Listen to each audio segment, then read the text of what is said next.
Alexa, good night.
Thank you, bro. No problem. Hasta la vista, mi amigo.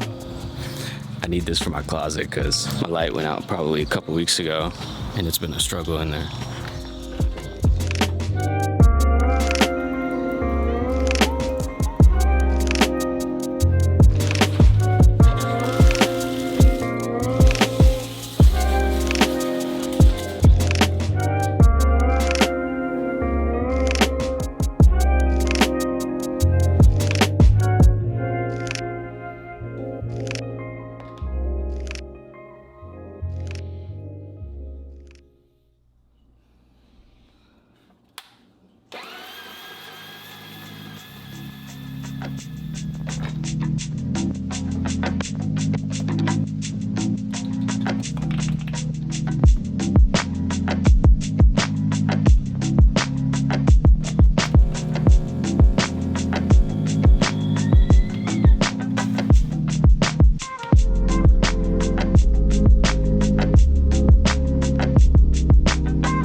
I know somebody's going to be like, oh my God, Ashton, didn't you just wear those clothes before you took a shower? I didn't actually shower. I just have to water my hair every morning. And this is something that I learned after 4 years of having long hair now.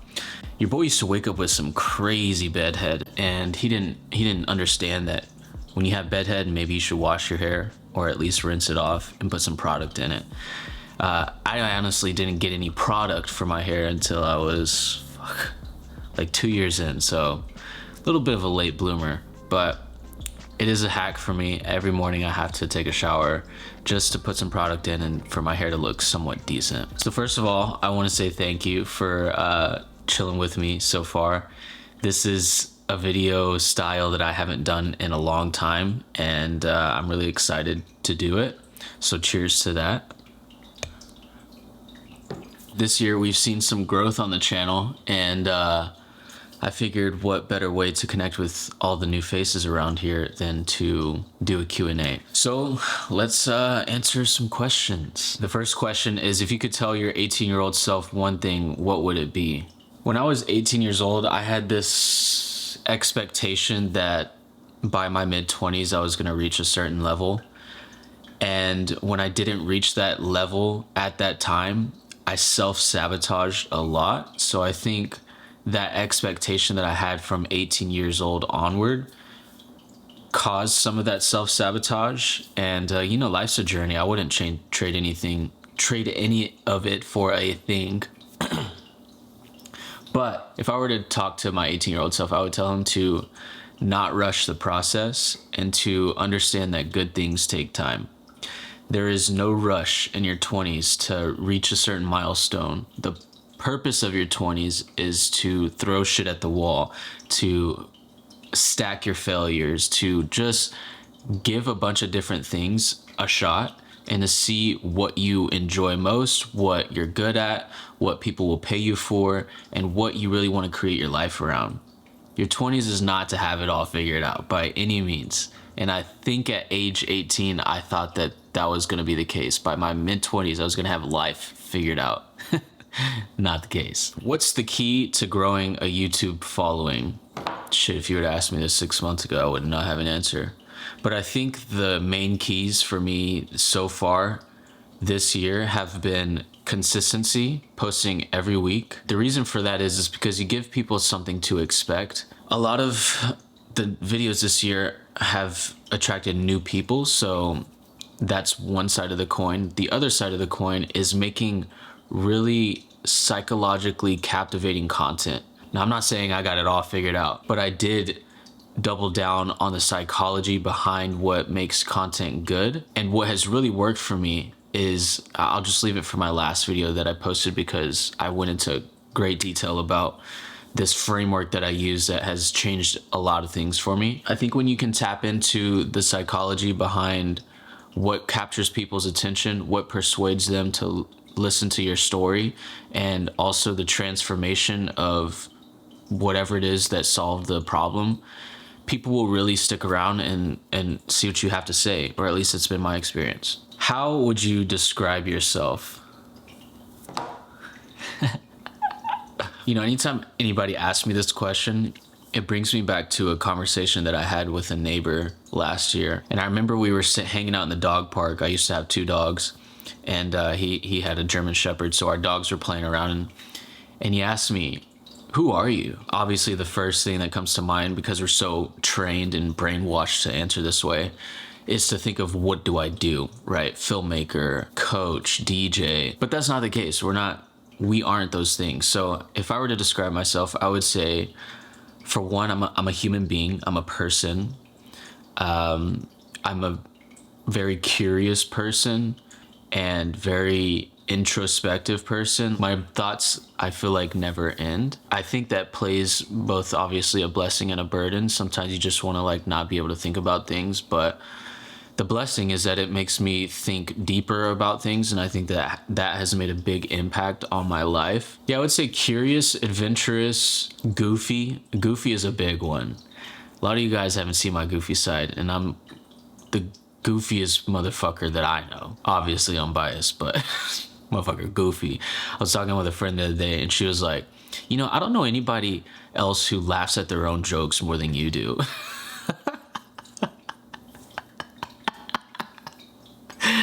So yeah, that's how I describe myself. Next question. Thank you for sharing. Do you ever worry about being too open or sharing personal experiences? Do you consider maybe saying the overall idea of what you experience rather than mentioning any details? This is a good question, because there are definitely things in my life where I contemplate, should I share this? Is this worth sharing? Does this add value to the people who would watch it? And I definitely deal with that on a weekly basis, for sure. Mostly with Instagram though, not necessarily YouTube.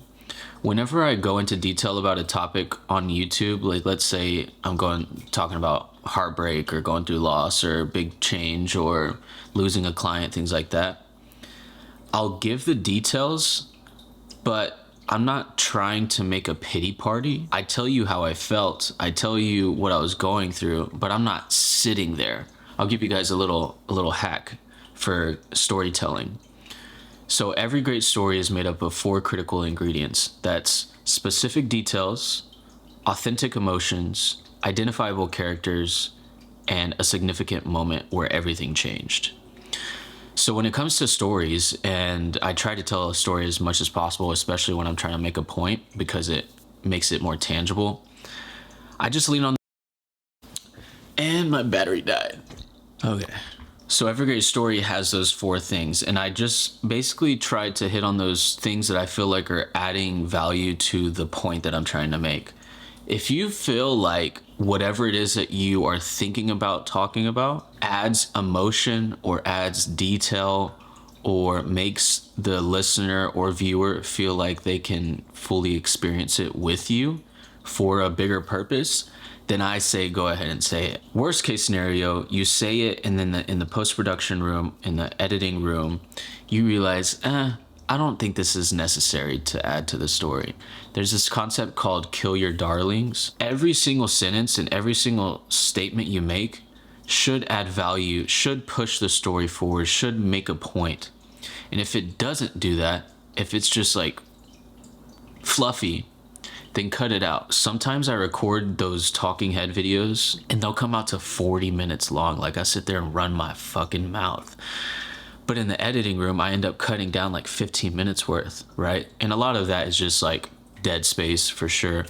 But there are definitely things that I go into detail about that I'm in the post-production room like, I don't think that's necessary. And if you continue thinking moving forward like, oh, I wish I would have shared that, then share it on the next video. But it's just trial and error. And it's also following your intuition, feeling it out. Do you feel like this is necessary? By the way, I really needed this coffee. This morning, filming that whole montage was exhausting.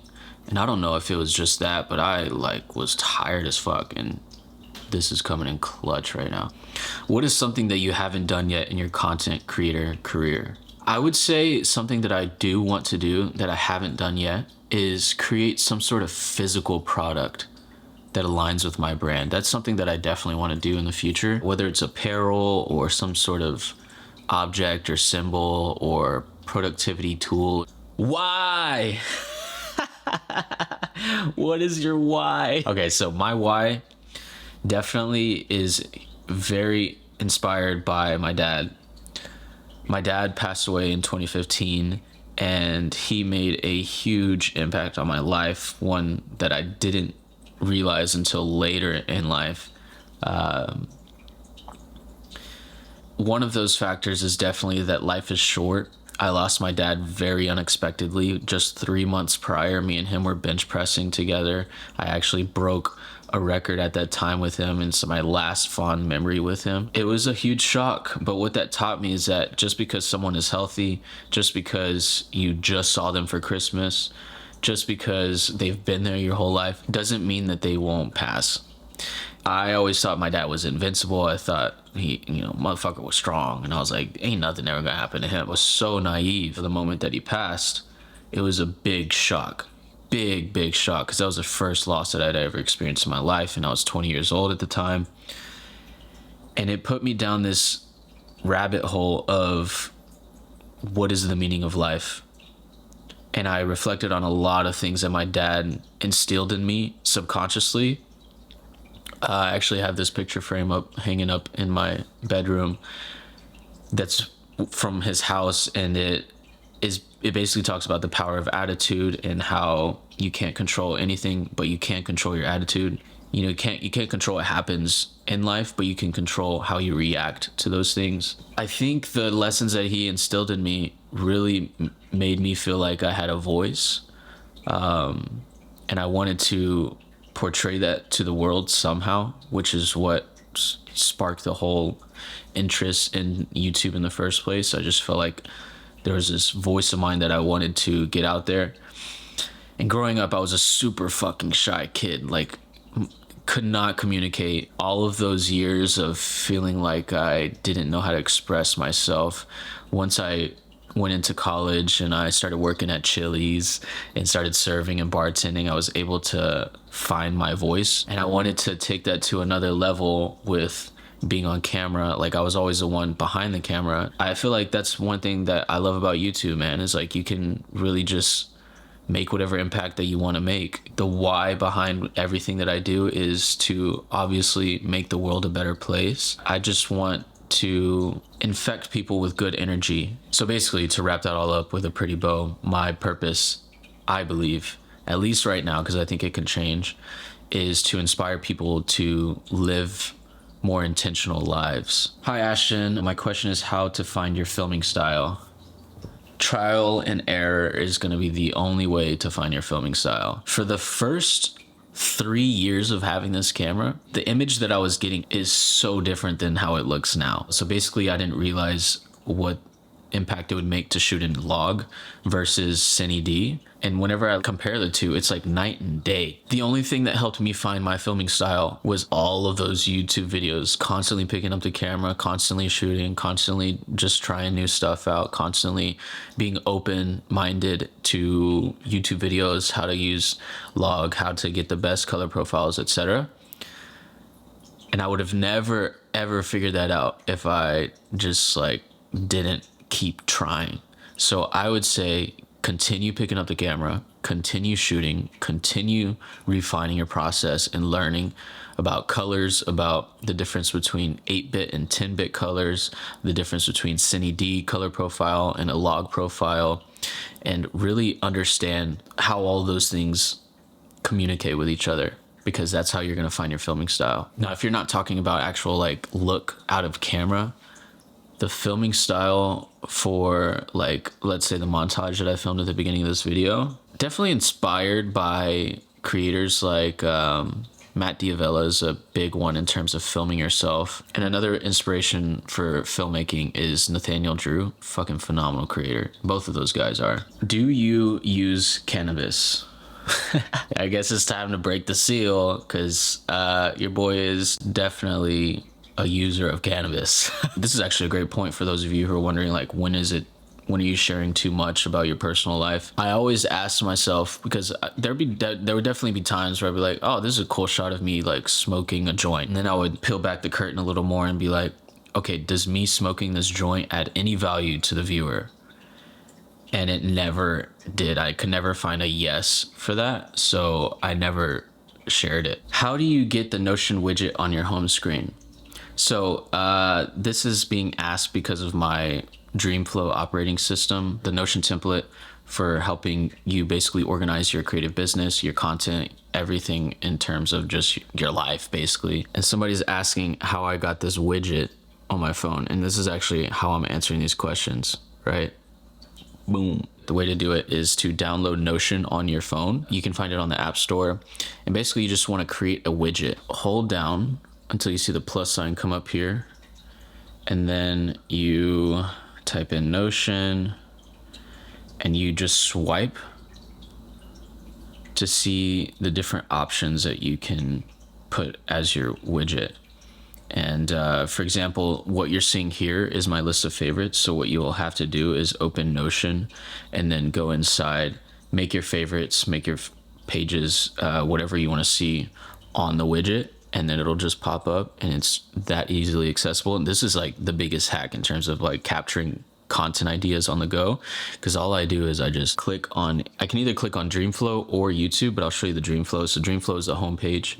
If I click on Dreamflow, I just scroll down and I click on new YouTube, and then boom, I just new YouTube idea. And then whenever I want to bring that idea to life, I just go to my YouTube dashboard, scroll down, and then there's my new YouTube idea. I press open, change it to writing, and then I bring the idea to life. This is that framework right here that I was telling you at the beginning. This framework is golden. If you have any further questions about Notion or Dreamflow, please let me know. I'm happy to help. Who inspired you to start creating content? I think this got to be my dad. But I have always wanted to do YouTube.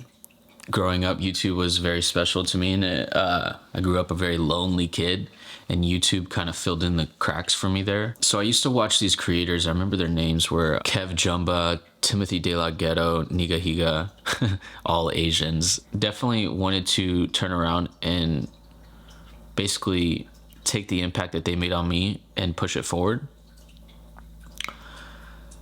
So I would say they definitely inspired me. They planted a seed at a very young age. Some other creators, I mentioned Matt Diavella and Nathaniel Drew earlier. Another person who has been really inspiring in terms of filmmaking is Danny Gavertz. If you enjoy filmmaking, you've got to go check out that guy's channel. He's a phenomenal filmmaker. He's by far my favorite filmmaker ever.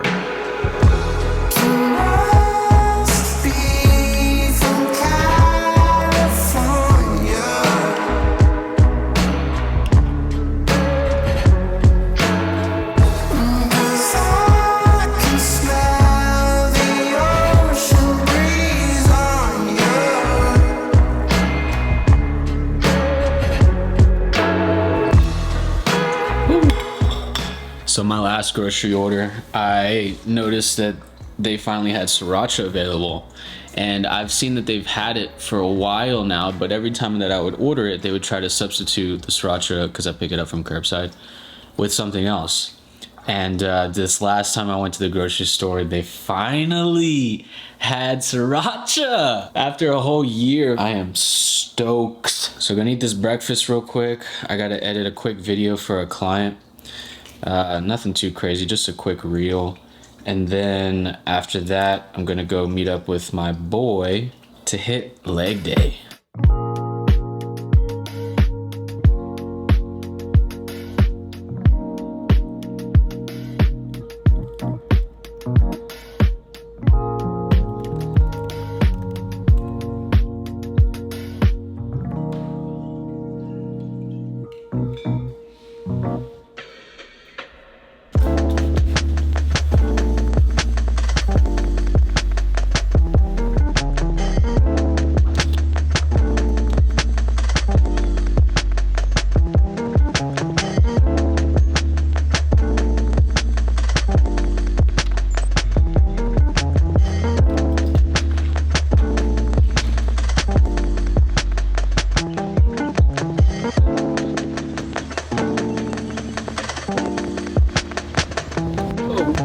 Whoa. Easy, easy. How y'all be doing these car shots without the tripod falling over? Somebody gotta teach me that. Lord have mercy. Let me put my seatbelt on. That boy reckless. So I had to give me some peanut butter toast because I need all the carbs I can get for leg day. Something about peanut butter toast is so nostalgic for me. But boy, you need some water. All right, we're sitting in a little bit of traffic, so let's answer a question. How did you find your style of content, like topic-wise? The way that I found what I like to talk about is mostly through my own curiosity and what type of books I was reading, what I found myself talking about with my friends, having deep conversations and whatnot. I realized that I really like talking about the meaning of life. I think naturally you just talk about what you're interested in, right? So philosophy, psychology, productivity, those are things that I enjoy talking about, and that's how I found the type of content that I like. If your life was a video game, then what level would most people fail? Oh shit, probably this one. Fail is a strong word. I think there were lots of moments where I wanted to give up on YouTube, and I probably had a good reason to. I mean, you make your first like 100 videos and you're still at the same level that you were when you made like your 10th video. At that 100th video, a lot of people would have gave up and be like, nah, YouTube is just not for me. I gave it my shot. And at the same time, your boy was broke and he was really struggling financially. And there was actually a moment in time where I did throw in the towel. And I was working with a coach of mine, and he was really pushing me towards short form content, and I was having some success on TikTok. So I was like, you know what? I'm going to do more of what's working and stop doing what's not working, which was YouTube at the time. That was probably a year and a half ago. And something always just keeps bringing me back to YouTube. And I think it's because we can connect like this. This is a lot more authentic. And I appreciate authentic connections with my friends, with, you know, people in my life. And you can tell when things are surface level. And I just feel like TikTok and Instagram, short form content, it's surface level. Just naturally, it's short form. It's like going to spend like 10 minutes at your friend's house as opposed to staying the whole weekend. I think life will test you to see how bad you want it.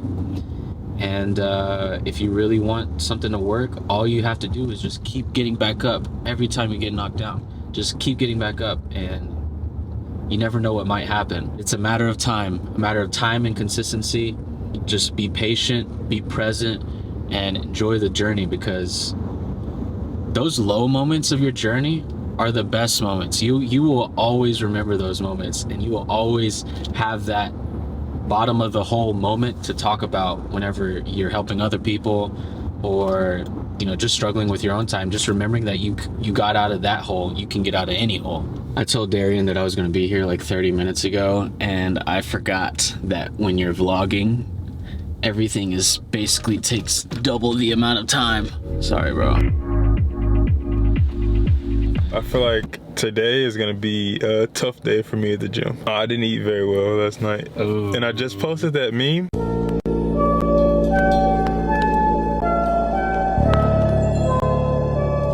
I feel like that's gonna be me today.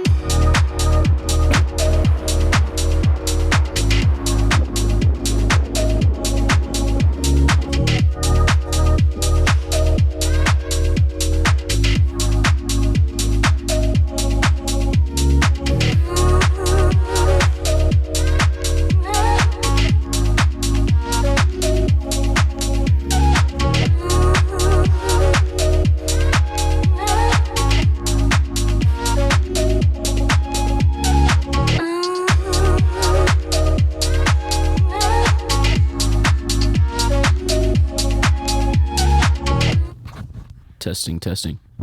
Always got to make sure, because there was one time I filmed a whole episode and something was like not fully plugged in and it sounded like garbage. But anyways, this is future Ashton here chiming in because I just finished editing the video and realized that I missed a question, and it was a good question. It's actually 2 questions. So, how do you keep yourself creatively motivated during times of struggle or depression? I think when you're really going through it, and there's something inside of you that wants to create, but you're just lacking the motivation, I think these are the moments where purpose is very useful. Without purpose, it's going to be difficult to push past those feelings. But at the same time, like, not everything is about pushing creativity, to the point where maybe it's unhealthy or like it's just forced. I am a strong believer that you can tell, or at least I can tell with my own work, that when I am forcing things, I'm just not creating things that I'm proud of, which ultimately feels like a waste of time, in my opinion. So I say, if you really are struggling or going through depression, allow yourself to process those feelings and allow yourself to sit with it and not feel the need to create. Because let's say you do start pushing this creative route on top of all that struggle and depression, you're just going to delay the process of coping or grieving, whatever it may be. And through those moments of intentional processing and space created, where you're not focused on like making another video or taking a photo or whatever, you learn so many beautiful things about yourself that become so useful later on for your creativity. But if you just keep forcing things when you're not fully there, in my opinion, I think that you aren't going to create work that you're proud of. And that's the goal. At the end of the day, yes, other people should like your content, or that's what we want, but you should really like your content. That's going to be the most sustainable thing for you, is if you're enjoying it, you feel proud of it, you feel like you're doing something useful or creating something awesome. We're all different. We all process things differently. But one mistake that I made was acting like everything was okay in the early stages of my grieving process with my dad passing. And I was not okay. I needed to face those emotions and understand what was actually going on. And what that did is it later gave me a voice to talk about dealing with loss, right? But you know, life is a process. Don't rush things. I feel like that's the most important thing, is to just realize that we're all on a different path. We all have different timing. And so maybe something that was, inspiring me to not look at the loss of my father straight on was the comparison trap, feeling like everybody else was creating cool stuff. I felt like I needed to. But give yourself grace. Give yourself the time to process whatever it is you're going through. Get some help. Seek help. Find a therapist. Find somebody to talk to. Talk to your friends about it. Open up. I promise you those things are so much more useful than making a video when you're going through really tough times. The other part of the question was, have you ever had to grieve a close friendship/relationship, and how did you hold yourself accountable to actually working through your emotions rather than just letting them run their course? I feel like I kind of answered that a little bit in the last one, but I'll speak on my past relationship. For 4.5 years, me and my last partner were together, and we moved to Austin together. We basically had a family of like fur babies, and we were really close. And going through that breakup was one of the most difficult things that I've ever gone through. The emotions that I was feeling were so deep that I knew I needed to take a break from the world. So what I did is I stopped posting on all social media. I really focused on giving myself energy. So what I would do is I would be present with myself. I would go on walks. I would allow myself to just sit in the bathtub. I would talk to my friends and, open up about my feelings, people that I really trust. Not all my friends. I wasn't going around gossiping, but the people that I trust and, my family, I gave myself that time to connect with them and to lean on my community to help me through that. And also, maybe it just happened, we'll call it just pure coincidence, but my biggest client at the time ended up basically like cutting off the retainer at the same time that I was going through this breakup, which I think was a blessing in disguise, because at first you're like, oh God, finances, like, what am I going to do, right? And dealing with that on top of a breakup might be a lot. However, I think it was a blessing in disguise because it gave me the freedom to just be. To not, like, I think, and I feel so blessed that I can even say that I had the opportunity to do this, but I think for a whole month, I didn't do any work whatsoever. I just allowed myself to feel those feelings. And in the past, I feel like that would have never been an option. I would have been like, oh no, we gotta like figure shit out. But thankfully I was in a position where I could take that time off. And I was thinking to myself, like, the best long-term strategy for my career, for my mental health, for my relationships, everything in my life, is for me to take a break on life and to process what the fuck just happened. You can definitely take that with a grain of salt. Maybe for you, that's not going out on weekends, right? Giving yourself the time and the space to just, or let's say not go out on weekends, but if you do go out, go do something in nature. Go somewhere, like drink water. Don't go out and drink alcohol and like mask all these different emotions or numb these emotions, because that's not going to be useful whatsoever. And I think the way that I held myself accountable, I don't know if, like, when I hear that and when I hear making yourself accountable for something, that sounds very rigid. It sounds like very outcome focused. For me, there was not a specific outcome that I was looking for. Like, there wasn't a finish line in terms of how I felt or what I was aiming to feel or the emotions that I was going through. I just basically shut off the entire world and put my blinders on and was very selfish. And I think that helped me. I think it helped me cope. It helped me get to the next stage. It helped me find an even deeper voice to share with you guys on the channel. And I think in a weird way that breakup and that processing, that time spent away from creativity is why you're watching this right now. It's why I've been able to post consistent videos and have experience to talk about things that are actually useful to you guys. T Fenoy 9583, I just want to say thank you for asking that. That was a beautiful question, and I think that we all have our own ways of processing things, and relationships are tough, and going through big changes can be intimidating, scary, unfamiliar. But at the end of the day, you learn so much about yourself, and life always gets better, as long as you just have the right mindset, you surround yourself with the right people, you focus on the right things. The world is yours, baby. Really fast, I want to do a quick check-in with you because this is a very different piece of content that I've ever done. So do me a favor, let me know what you're thinking about it. Let me know in the comments, are you enjoying this? Do you want to see more of this kind of content? If so, why? I would love to hear from you. I want to connect with you guys. I want to hear your opinion and know what you're finding value from. So do me a favor, let me know in the comments. Leave a like on the video if you're enjoying it. And let's continue on with the video. What does this mean for me? And I think that's moving forward, like something I want to continue to work on with my videos. But it was so cool to see that my due date was May 24th. And I was like, oh, I posted it on May 24th. I knew going into this call, like my intention for it really was to sit down, talk to you, debrief. I've told my husband that given the amount of just like things I've learned from you in the past however many months, be that with content and business, you have easily been the best investment in my business because the amount of money that I have like invested in you as my coach, I land 2 clients, you're paid for.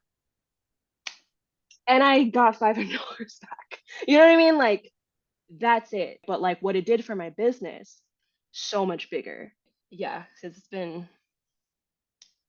it's great, dude. I'm so happy with the way things are going right now. So we just wrapped up a coaching call, and that seals the deal for this week. Would say I'm done with work, but I'm still filming this video. We have some more questions to answer.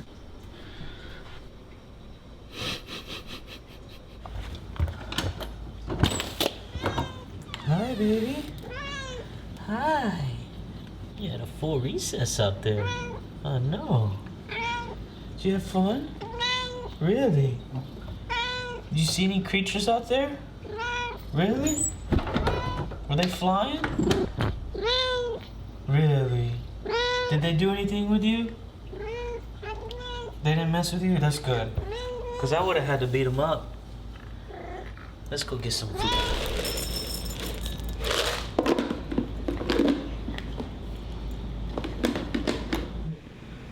I see you. I just let this girl in, and she's already asking to go back outside. Uh-huh. I'm talking about you. Can you say please? Oh, good girl.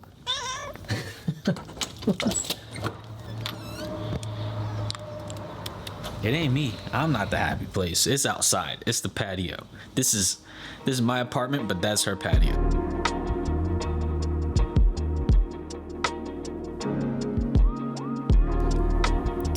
Testing. What you're looking at here are a bunch of rocks, can't even talk, wrapped in like barbed wire type stuff. I thought it was an actual piece of concrete, but it's a bunch of rocks just piled up. So I don't know how I'm gonna sit on this without getting a little surprise, if you know what I'm saying. Trying to point all this shit. Let me just show y'all what I'm talking about. Look at this shit. All these little things sticking out. Like, what happens if I sit down when things pokes me? You know what I'm saying? Like, come on, what the fuck? But we're working with what we got today. We're gonna make the most of it. Oh shit. Ain't nothing like that Texas summer heat. Jesus Christ. Okay, this next one says, feel like my self-love really arises from feedback, often kind of tangled together. So is it a question of balance where you give a fuck while also not giving a fuck? In my opinion, when you seek validation from other people and you operate purely from validation from other people, you're eventually going to get to a point where you can't keep going because you're not receiving the love from people that you're seeking. I come from a background of being a big people pleaser, always trying to put other people's feelings above my own, trying to receive validation from other people by pleasing them so well. And what ended up happening was that I realized I was sacrificing my own joy, my own well-being to satisfy other people. And while that may have served me in the relationships that I had at that time, I think ultimately it's not sustainable long-term. You know, the goal is to be 50 years old, self-sustained, self-sufficient, and able to operate from my own energy, like my own energy, what I tell myself, what I feel myself, how I operate in solitude is enough. When I say don't seek validation from other people, I'm not saying to ignore other people's opinion. What I am saying is to find the self-love that you need within you that's going to allow you to operate, to make progress, to do things on your own, and lean on that. And if you feel like that's not enough or your self-love alone won't help you make progress, then I think that there's something deeper. There's a deeper root that deserves some attention, because with some attention, you might realize that there's a secret within you that will allow you to do all the things that you want to do without needing validation from other people. And I think that that's the most sustainable thing that you can operate from. Next question. How do you deal with loneliness and feeling unwanted? I think we all deal with bursts of loneliness. I can definitely say that I do. How I deal with loneliness is accepting it, embracing it, admitting that I'm feeling lonely, and maybe talking about it with somebody that I really trust and that I can just say whatever the fuck I feel and they won't judge me. For me personally, that's Darian, which is the guy that you guys just saw in the vlog, who I had lunch with and went to the gym with. That's my best friend. That's my brother. I honestly consider him blood because he has helped me so much through just life. Don't try to avoid that feeling of loneliness. Don't try to cover it up with distractions or social media or whatever. You're always going to get the best experience, the thing that's going to make your next chapter of life better. You're always going to be able to experience that through dealing with the loneliness and accepting it. And also, there's really a lot of beautiful things that come from being lonely. Some of your best ideas come from being lonely. You unpack things about yourself that you didn't realize. In that process, you can find some things that you actually end up loving about yourself. Through loneliness, you can find things about yourself that you love. So I would say talk to somebody, open up to somebody about it, journal about your feelings, especially if you don't have somebody to talk to. Just simply writing can be so helpful. It helped me so much through my breakup last year, and there were moments where I didn't want to talk to anybody. I just wanted to feel lonely. And a great thing to do if you're feeling that way is to journal. Feeling unwanted, I would say there's probably something deeper inside if you're feeling unwanted. And I would say that probably stems from somewhere in your childhood. I know that I can say that for myself because I grew up a lonely kid. I felt unwanted in some ways, not in a lot of ways, but I would say the best way to process these feelings is to journal about it. Go find a therapist if you have the means to do so, and just talk to somebody about these things, because really it's just like a form of expression that's not being let out, and that's making you feel more lonely and unwanted. Next question, workout routine video. I know that's not your thing, but isn't physical health so entangled with mental? Absolutely. It's probably more important than the mental because it has such a big impact on the mental. I have always said that I don't work out for my body, I work out for my mind, because when I'm not working out, my mind goes down vicious rabbit holes. I've actually thought a lot about talking about fitness. I don't know if I want to go that route simply because it's not my bag. But if you guys have questions and you want to see videos on certain topics, I will do it. I will make whatever the fuck you want me to make. Fitness routine. Oh, this is the same guy. You really want that workout routine, don't you, bro? How do you stop the filming process from ruining the creative? You got to find a flow. And when you make mistakes, you just got to keep going, keep on trucking. And this goes with life, not just talking on camera. This is why I recommend making these videos or making a YouTube or content in general, because you learn a lot about yourself and you learn so many things that are so applicable to life. So yeah, I would say whenever you stop or you hit a mistake or something stops you from your flow, just literally take a deep breath and just repeat it and just keep going and going. And I promise you that through that repetition, you're going to learn so much about how you like to speak about things. You're going to find your flow. You're going to find your voice. So don't beat yourself up. If you mess up, realize that everybody fucking makes mistakes. I've made so many mistakes just sitting here right now, and I choose not to attach myself to it. I just detach, move on, and focus on expressing whatever it is that I'm trying to say. 1 million for you or 12 million for charity? Which one are you going for? 12 million for charity for sure. That one's a no-brainer. And the reason for that is because I don't want $1 million handed to me. I want to earn it. Not only that, but my biggest purpose in life is to make an impact. So you tell me, what's going to make more of an impact? $1 million for myself or $12 million for charity? it's most definitely going to be $12 million for charity. And here's the thing. I don't need a lot of money to live my life. Like, I won't say I live frugally, but dude, like, you don't need to make a lot of money to live a decent life. And if you find joy in just sitting in nature like this, like, bro, this is fucking free. I mean, I paid for the apartment complex, but I could have just drove into the complex, drove through the gate, came out here and just chilled for free. I would have to pay for gas, but you get what I'm saying. In the video, I see that there are multiple cuts. I take it that you record some sections and then assemble them later in production. While the continuity is not as good as a long take, at least you don't need a teleprompter. Question is, do you plan the length of the small takes, and how do you stay in focus from take to take? Okay, let me just tell you what my process is. I use that Pastor framework, which if you don't know what I'm talking about, I went into detail in my last video about it. But I pick a problem that I want to talk about, and then whenever I finish outlining the key points that I want to talk about, I fucking just press record and just run my fucking mouth. It's literally that simple. I just run my mouth as if I'm talking to my best friend. So yeah, there's not really a bunch of forethought in terms of like, how do I plan the length of the small takes, or how do I stay in focus from take to take? I just go until I feel like I've made my point. Repetition is the mother of skill.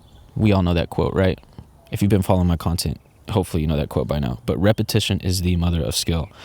I just press record, I talk, I run my mouth, and I go in the editing room and I end up cutting out probably half of what I said, which says a lot. Like, I'm not just hopping on camera and fucking smashing it like a presentation. I'm just running my mouth and editing it and making it cohesive for you guys. From one fellow glasses wearer to another, please tell me how you get no glare. You're not using a light, right? Definitely am using a light. What I am doing is I'm top lighting. If you don't know what top lighting is, you can just Google it. Basically, all it is I put the light on top of my head and I turn the light on and I go. But of course, you do need the right equipment to do so. And if you don't have the right equipment and you're curious about what I use, you can always find the gear that I use for each video specifically in the description. I always make sure to ask myself, what gear did I use for this video? And then I put that in the description for you. It is worth pointing out that I do have an affiliate with Amazon, so just throwing that out there. How do you show up to the world, aka, oh god, that's a big fucking ant. That motherfucker orange. We might need to wrap this up sooner than later. How do you show up to the world, aka socials, and not appearing to be butterfly, aka all over the place? Damn, that's an interesting question. I will admit that I kind of do feel like I am a little bit of a butterfly. It's like I'll post me going out to a show, like a music festival, and then I'll post like some helpful self-development stuff, and then I'll share like DJ gig or like a mix or something, and then I'll talk about something random. Like, I kind of feel like I am a little all over the place, to be honest with you, but I think that through each video or each piece of content that you end up posting or not posting, you learn more about what content you want to put out. You know, I'm just going to step back. I don't know exactly how to answer this question, I'm going to be honest. But I will say that I do my best to not overcomplicate things. If we go into content constantly worried about what people will think or how people will judge you or whether or not you'll be validated through this concept, it's not going to be enjoyable. And if you're not enjoying the creative journey, it's not going to be sustainable. You're going to give up, you're going to quit, you're going to go do something else, and then wonder in the back of your mind, what if I just stuck with content? The key to sticking with content is to enjoy it. The way to enjoy it is to talk about things that you enjoy, right? So don't overcomplicate things. Don't worry about what people think about you. If somebody thinks something ugly of you, who fucking cares, bro? Like, there's like 7 billion people in the world, and one person's gonna affect you and dictate what you post and don't post. Like, there's so many creators out here posting like off the wall shit, and people love it. And there's people just posting all kinds of random shit, and people are here for it. So just express yourself. Don't overcomplicate it. It really is that simple. Because over time, you're gonna refine your message, your voice, your impact, whatever it is. Same with your purpose. Your purpose isn't the same your whole entire life, not in my opinion. I think it's always changing. Same thing goes with everything else. Like, you're constantly changing, constantly shedding skin, and moving forward, learning through your mistakes, and using that to help other people. That's my philosophy, at least. You have the perfect cinematic look in your videos. How do you get that? Thank you so much. I really appreciate it. I feel like I keep repeating this, and I'm sorry if I'm getting if I'm beating a dead horse, but through trial and error, like I had all the same gear that I have now 3 years ago, and my image looked so different. Like it looked like garbage, at least in my opinion, compared to what it looks like today. And the only way I got here is through trial and error, just wondering why this image doesn't look like how I hoped it to be, looking at BTS videos of other creators, finding filmmaking channels and really taking the time to understand lighting. Big game changer. If anything, go find a filmmaker channel. You can look up a guy. His name is Danny Gevirtz. I mentioned him earlier. He helped me so much with understanding lighting. So go look at his channel. He has a couple videos on lighting specifically, and it would be a great help for you for sure. And if you want me to make a video about that in the future, just let me know. Have you dealt with creative burnout? If so, what did you do to overcome it? Fuck yeah, I deal with creative burnout every fucking day. When your business and your personal brand revolves around content, goddamn, that shit gets fucking old quick.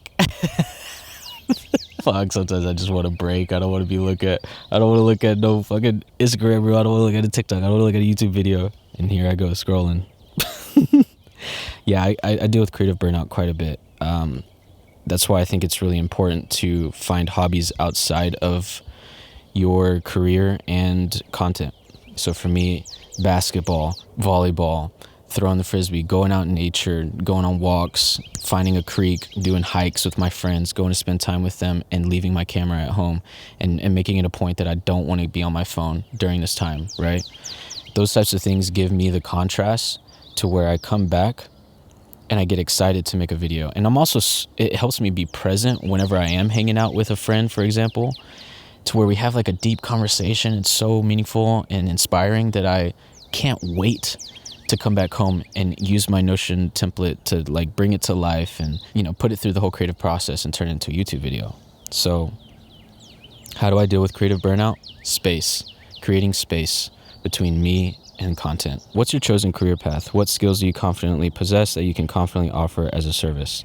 I'll just speak for what I already have. My chosen career path is helping other brands grow their brand through video, through content, and helping them with strategy. Basically, you could think of it as a brand consultant that also helps with video editing here and there.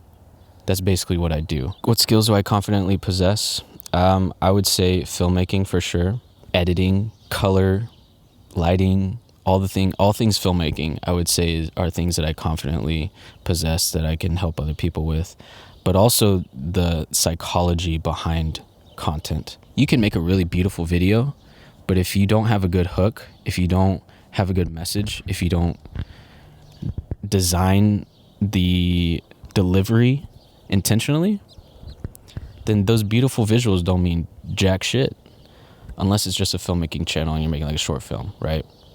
But there's so much more that goes into it, and that's what I focus on. That's why I am so interested in psychology. All right, I'm gonna do one more, and then let's take this bad boy inside.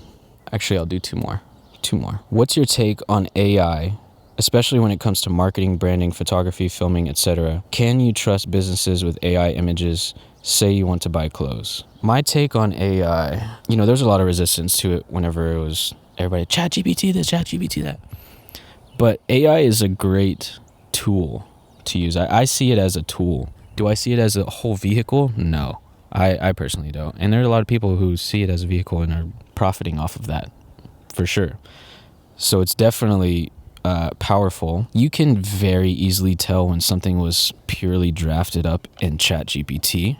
Like one of my past clients used ChatGPT all the time, and I just didn't like it. It didn't feel like it was her voice, and she was married to the idea of ChatGPT. She didn't want to give it up. So I think that when it comes to branding and marketing, especially personal branding, having a face or someone human behind the brand is what makes it so sticky. So when you remove that aspect from it and it's just so robotic and it's trying to emulate human language, you can just feel it. Like our intuition is a lot better than we think it is. We can just feel when something feels fake. Sometimes I'll use AI to, draft up ideas or to help me with research, things like that. But I don't use it as like the sole vehicle for my business or for my content or anything like that. All right, one more question. I'm fucking drenched in sweat right now. As a creative person, do you feel constantly driven to create? How do you wrangle creativity? No, I don't constantly feel driven to create. How do I wrangle creativity? Systems for sure. Like, the reason why I've been able to be so consistent this year on YouTube is because I made a promise to myself that I would post at least once a week. Regardless of how the last video did, I don't give a fuck. Post the video. So I think systems for sure. And what happens is when you're least motivated, but you have a system that forces you to create, you end up finding your creativity just through that pure discipline. When I was first getting into photography and filmmaking, there was this like unhealthy obsession with always having a camera on me because I always felt like I was going to miss a moment. Like there was like fear of missing out on capturing this beautiful image to get clout on Instagram and get all the likes. Like, is clearly not from a sustainable place. But it can get really toxic, I think, if you're always in this creative mindset. Like sometimes we literally just need space to just sit back and be and not think, oh, what can I create out of this? Like just living your life and being present. And I don't try to force creativity if I'm not feeling it. I literally won't touch the camera unless it's like part of my system and I need to create a YouTube video or something like that. All right, I am gonna head inside now. This is gonna be a long video, but fuck it, I'm showing you guys all aspects of me in this one, and I think it's just about that time. So I hope you're enjoying it. We have a couple more questions I'm gonna go inside and answer, and yeah, see you there. If you guys don't know, I have to do that clap in order to sync up these audios because I have my camera microphone on there, but since I'm all the way over here, for you to be able to hear me well, I gotta use this. All right, so let's continue this. How did you overcome the art of letting go for certain things that are keeping you from moving onwards? That's always been a little hiccup for me. Would love to know your thoughts on it. Thanks for sharing this video. Lots of love. Lots of love to you, my friend. Overcome the art of letting go. Okay, the way that I see that question is, how did I figure out how to let go? So I'm gonna answer it that way. Can't say I've figured it out. But I've had so many situations where it was the opposite, where I held on tight and I didn't let go. And I did that so many times to the point where I was just like, okay, this isn't working. I've got to detach somehow. I think that going through those mistakes that amount of times, it just made it clear to me that, okay, let's just let go a little bit here, because that's going to be more sustainable. It's going to help me be more consistent and move to the next video with confidence. I would say to just not take life too seriously. I know that that's easier said than done, but when you step back and you really practice gratitude and you really just look at life and how beautiful it is to see these trees, to hear these birds chirping, to see these cars driving around, to see other human beings living their lives and, doing cool things, that's beautiful. Like, it's beautiful to live in like, imagine if you were the only human on this earth, how different things would be. So that alone can raise some attention to the beauty of life. And I think that is the antidote for holding on and making things too serious or overcomplicated. How did you get into DJing? So I've always wanted to DJ. It's been something that sat in the back of my mind for a very long time, at least I would say since 2018. And during 2020, my friend Luke randomly just gifted me a Hercules something, 100, 200 or something like that.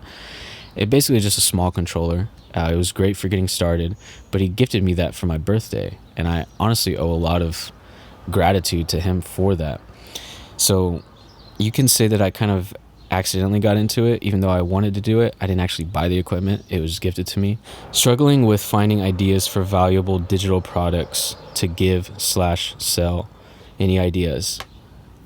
Always reflect on the problems that you have had in the past that you have found a solution for. And it can be something as simple as knowing what camera to buy. That's a problem that some people have and don't know the solution for, and you can solve that for them. Don't overcomplicate this either, because it's very easy like, where do you start, right? Definitely want to start with just reflecting on your life. Make a list of all your challenges that you've had in your life, and then next to those challenges, write out the solution. Go through that list of challenges, solution, and ask yourself, which one do most people also deal with? And two, which of these problems are the biggest? Because the bigger the problem, the more you can charge for the solution. How do you manage it all without going crazy? I get caught up in all the platforms. Shit, girl, me too. No, I think I just realized that YouTube was my baby, and that I would optimize everything to focus on that. So I would say, yeah, just keeping my priorities straight and knowing where my biggest level of impact is and prioritizing that. Everything else is a distraction, flashy objects.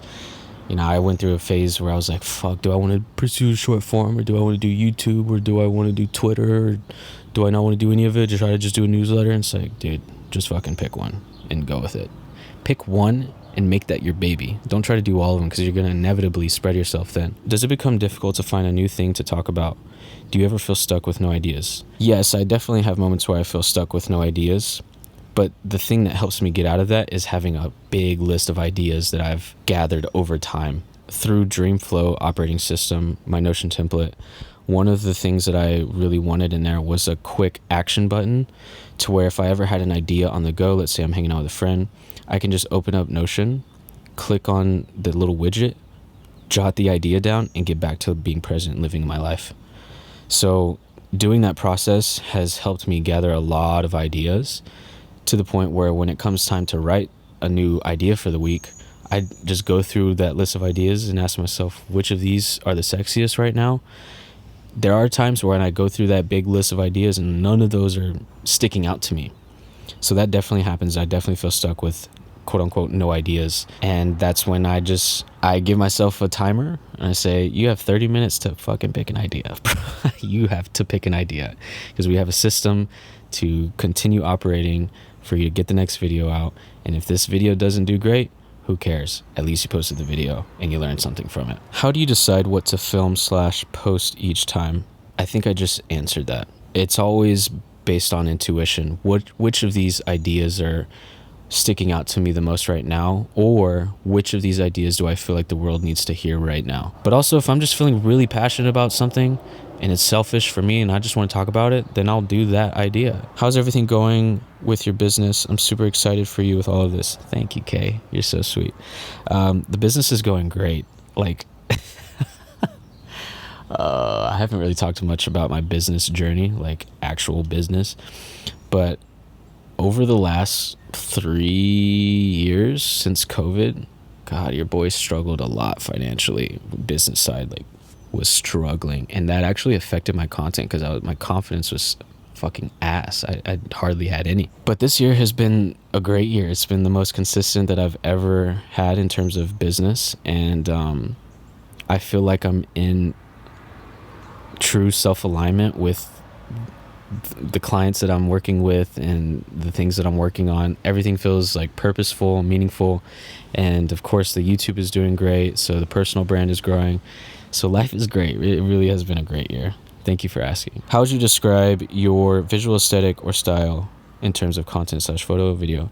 Very aesthetic.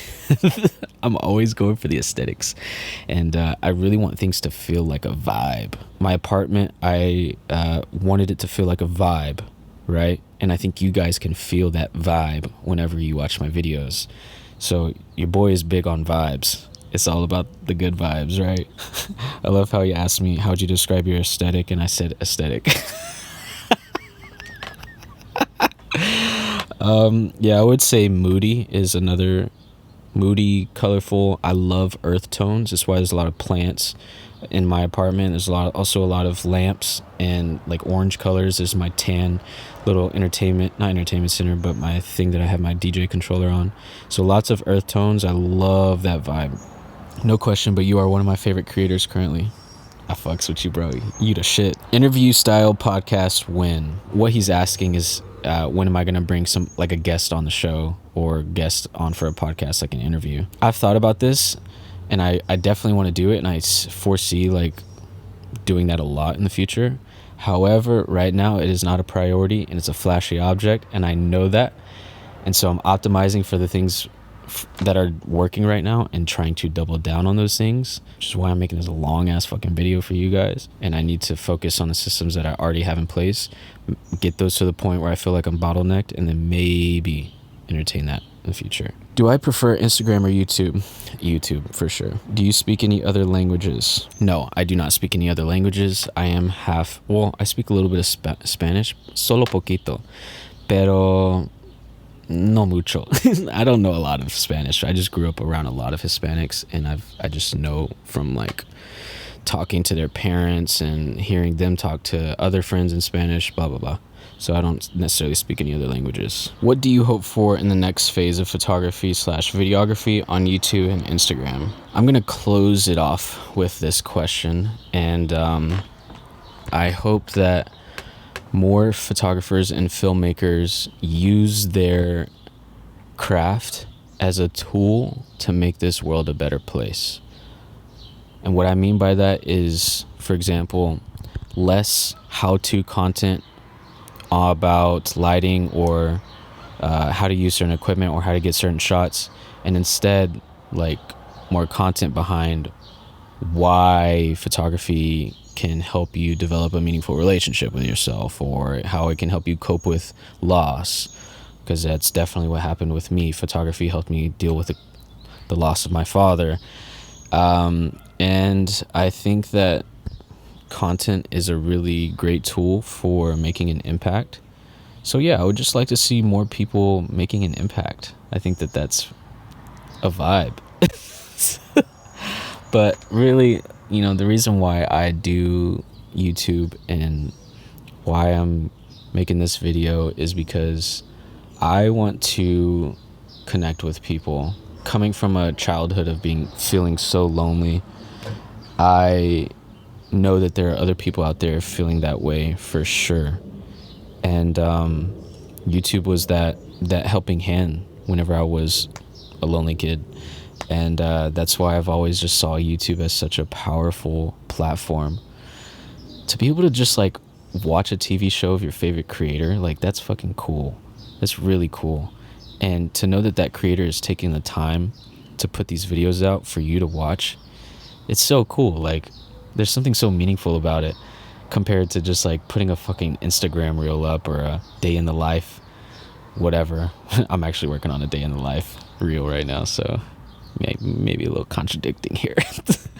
But all in all, I think it's a beautiful thing, and a lot of us don't even realize that we have an impact to make. That's another thing that I hope for the next wave, is for these photographers and videographers who are just doing how-to tutorials to realize that they have a bigger impact.